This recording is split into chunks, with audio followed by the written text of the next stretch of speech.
When I was 16, my friend Lexi and I were trying to get super fit one summer. So we made a pact that we were going to swim around this one rock every day that summer. The swim wasn't that long, it only took like 15 minutes. But the rule was that you had to swim around the backside of the rock. You couldn't just go out and back. You had to go behind it. And the backside of the rock was always a little scary because once you got behind the rock, no one on the beach could see you anymore. So if anything happened to you, you'd be on your own. But we were ridiculously intense about it. Like we went turbo beast mode. We said that no matter the weather, no matter the size of the waves, the strength of the rip current, we would swim around the rock for the entire month of July every day. And we were super serious about this commitment. Like one day, Lexi ate a really bad pepperoni calzone and had the worst food poisoning. And she was literally shitting her pants. And I was like, Lexi, you don't have to swim with me today. And she still swam with me that day. Then one day, in the middle of July 16th actually to be exact, because I remember we were swimming around the rock and something bad happened.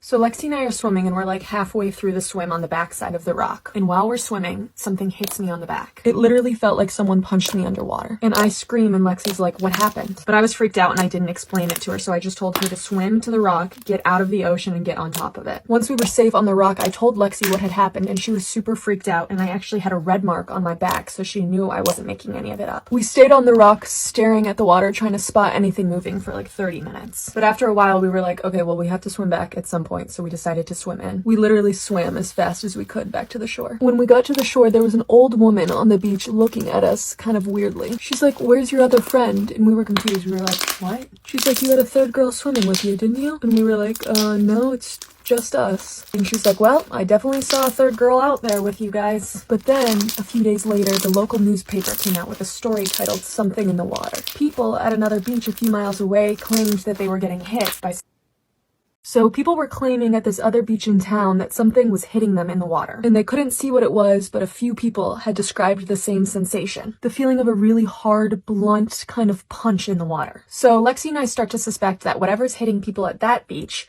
also hit me a few days earlier. And even though it was only July 19th, Lexi and I decided that it wasn't safe to swim behind the rock anymore. But I still would obviously go to the beach, and my favorite time to go was early in the mornings. And usually it would just be me at the beach at that time of day, but one morning I came down and the same old lady that thought that there had been a third girl swimming with us that one afternoon was standing there on the shore of the beach. She was just standing there with her feet in the water, but when I walked by, she turned around and she goes, "It must be a beautiful life out there. I bet they're happy." And then she bent down and picked something up from the sand and handed it to me. It was a type of shell that I had seen all the time. And she goes, "Do you know what these are? These are mermaid nails. We must have one living nearby this summer." And then she winks. A few nights later, I was at the beach again at a beach fire. And that's when I made a I bet they're happy. And then she bent down and picked something up from the sand and handed it to me. It was a type of shell that I had seen all the time. And she goes, "Do you know what these are? These are mermaid nails. We must have one living nearby this summer." And then she winks. A few nights later, I was at the beach again at a beach fire. And that's when I made a huge mistake. So a few nights later, we were having a beach fire and it was really fun. Everyone was drinking. It was getting pretty rowdy. I was a couple of beers deep. And then one of my friends proposes that we play truth or dare. So we're going around and of course I'm feeling tipsy and therefore bold. So when it's my turn, I choose dare. And this guy, Eddie, who was a few years older than me, dared me to go climb up one of the big rocks, jump off into the ocean and swim all the way in. But since hearing about this creature in the ocean, I hadn't gone in past my waist. But as I said, I was feeling drunk and brave. So I said, fine. So I strip down ass naked and I start walking towards the rock and everyone's drunkenly cheering, but as I get further away, their cheers become quieter and soon it's just me and the wind and the sound of the ocean. And I'm starting to get cold because even that something hit me in the back. But I close my eyes and I just jump in and the water actually feels warmer than the air and it feels good and I'm happy I'm in it. And I see kind of the small orange yellow light of the campfire on shore and I start swimming towards it. But then I hear a small splash behind me. Like it sounded like a small fish jumped out of the water. But I can't really see anything because the moon was just a sliver that night and everything around me was pitch black. But I start swimming faster towards shore and all of a sudden I feel something take my hand. Like grab it really aggressively. It feels like another hand holding mine trying to pull me down. And I freak out and I scream and I pull my hand away and I start swimming faster than I ever have in my whole life. And then I feel the same thing grab my ankle and I kick and it's still holding on to it, but finally I kick really hard and I get it to let go and I'm swimming even faster. And honestly, I kind of blacked out, but once I got to the point where I could touch, I just start sprinting through the water onto the shore. So I sprint back to the fire and I'm trying to tell my drunk friends what had happened, but they think I'm trying to trick them and scare them and that I made up this They're all like, haha, nice, I can't believe you actually got in the water. So later that night, I'm getting into bed and I'm thinking, did all of that actually happen or did I just imagine it? Like, it just seemed so surreal. So in the summer, I like to wear a lot of anklets because I think they look really cute on like tan, bare feet. So I had a lot of anklets that summer, like rope braided anklets. So the next morning, I'm in bed and I feel something sharp against my ankle. So I pull my foot out from under the covers and I look, and stuck in one of my anklets is a shell. And I look a little closer and it's the same shell that the old lady showed me on the beach, a mermaid's nail.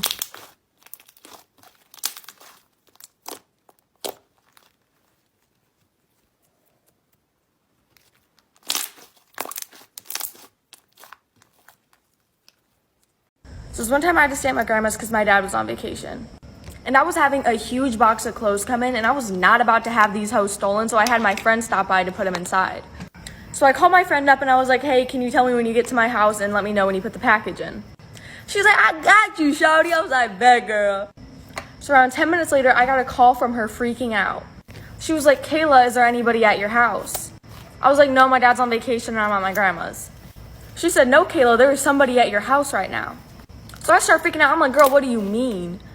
And she said she saw someone walk across this huge window and then my dad's lights turned on. So I start freaking out. I'm like, what did you see walk across the window? Like, who did it look like? And she said it was just a black, tall figure that walked across that window. And around 5 minutes of being on the phone, freaking out, she said my dad's lights turned off again. Eventually, me and my grandma drove by the house to make sure nobody was there. And of course, nobody was in my house. And it only gets worse. I'm going to be telling you the scary story of the house I lived in elementary and middle school. It was a 3-bedroom house, 1 bedroom in the basement, and 2 bedrooms upstairs. Because I was the oldest, I got put in the bedroom in the basement. Right when we moved in, I already had creepy feelings about the house. I hated being downstairs by myself. One day I dropped a $20 bill behind my dresser. I decided to move my dresser all by myself, and behind the dresser was this door. It wasn't a normal door, it was really short and just squared.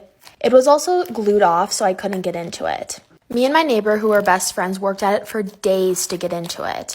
We finally got it open, and inside was another room. It was almost like an underground attic. The walls were wooden, the ceiling was wooden, there was no carpet, but it smelled awful.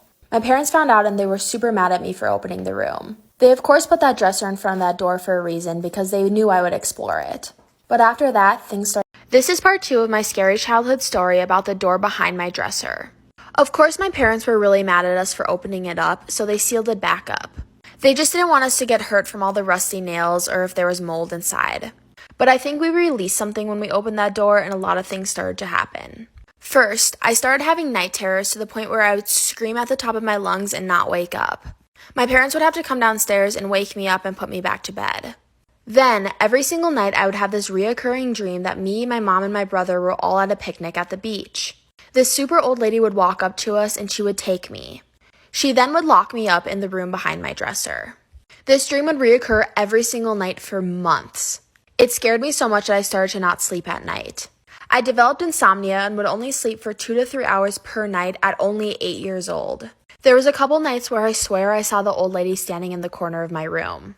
My parents just thought I was hallucinating from no sleep though. Stay tuned for part 3. This is part 3 of my scary childhood story about the door behind my dresser. Because I wasn't sleeping and developed insomnia, my parents took me to a sleep therapist. The only thing the therapist gave me was a bunch of sleeping pills.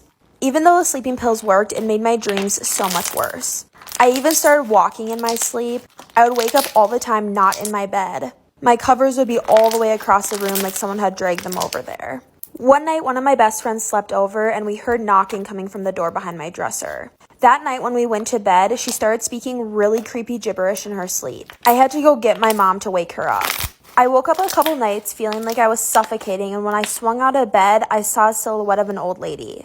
My cat even started to sit there and meow and hiss at random things in the corners of the room. But there was nothing ever there. It got so bad to the point where I moved up into my brother's room. If any of you have listened to all 3 parts and are experts on spirits, please message me on Instagram and tell me what you think I released that night when I opened the door. I am going to be telling you a scary childhood story. When I was 2 years old, my mom passed away. My dad wasn't in the picture, so I went to go live with my grandparents. My grandparents lived in a super old home that was built in the 1800s. I was a very imaginative child. So when I told my grandparents that I used to see people in the house, they just didn't believe me. There was one lady in particular that I would always see. She would sit at the end of my bed and watch me fall asleep. I wasn't scared of her because I thought she was an actual person. Plus, I was super little, so nothing even crossed my mind. At this point, I was like 4 or 5 years old. I remember her talking to me constantly. She even sang me the song Rockabye Baby to get me to go to bed one night. Every single day when I would get home, I could see her in my window.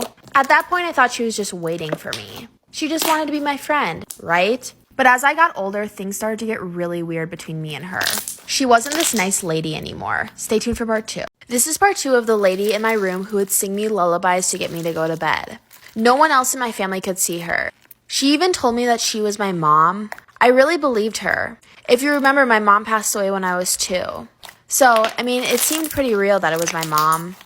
I didn't really remember what my mom's face looked like when she passed away. And this lady, could be my mom. She continued to sing me lullabies every single night when I would go to bed. She would always be waiting for me in the window when I would get home from school. But I figured out pretty quickly it wasn't my mom. My mom was a sweet, kind-hearted person. This spirit was evil. She would get mad at me every single time any of my friends would come over. She told me she could see my future and that I was going to go to hell after I died in a car accident. It scared me so much, but no one believed me. It got to the point where I never even wanted to go in the car because I thought I was going to die.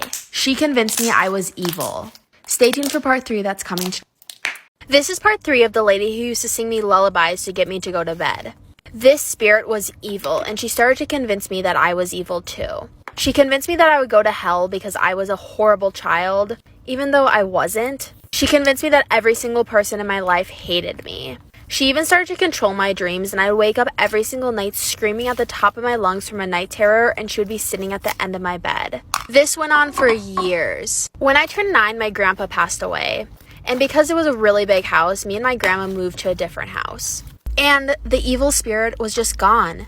I never saw her again. But was she really gone? When I was 15, I went to a psychic. The moment I walked into the room, she could feel a dark energy enter the room. She told me that someone was following me every single step I took. And when she said that, I knew exactly what she was talking about. After that, I went to a medium, and after many sessions with her, the dark presence was finally gone.